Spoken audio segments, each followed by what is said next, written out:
Guys आज मुंबईला एवढे पापलेट बघून मी हैराणच झालो। सगळ्यात आधी घरातून निघताना स्टीलचा डब्बा सोबत घेतला, रिक्षेत बसलो आणि आलो सर टिटवाळा स्टेशनला। स्टेशनवर आलो, सगळ्यात आधी तिकीट काउंटरवर गेलो, तिकीट काढला आणि आलो सर ट्रेनमध्ये येऊन आपल्या सीटवर बसून घेतला आणि मग पोहोचलो सीएसटी स्टेशनला चालत हा नजारा बघत आम्ही पोहोचलो फिश मार्केटला। आत आल्या हे पापलेट दिसले। या पापलेटचा कलर तर असा होता की जसं चांदीचेच पापलेट आहेत। पापलेट घेऊन निघालो आणि लगेच आम्हाला बोंबील दिसले। मग बोंबील पण चांगले होते आणि आम्ही 4 किलो बोंबील पॅक करून घेतले।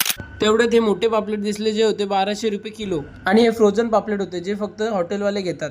आम्ही सुरमई घेतलेली जी कापलेली नव्हती, म्हणून इथं बाहेर आम्ही ही सुरमई कापून घेतली। सुरमई कापून डब्यात लगेच पॅक करून घेतली।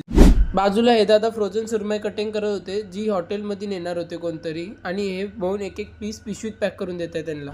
तसंच आम्ही मच्छी मार्केटच्या बाहेर आलो, पाऊस होता म्हणून आम्ही टॅक्सी पकडली आणि आलो सरळ सीएसटी स्टेशनला। ब्रिज क्रॉस केला आणि सरळ ट्रेनमध्ये बसून निघालो घरी। भेटूया नेक्स्ट व्लॉगमध्ये, बाय।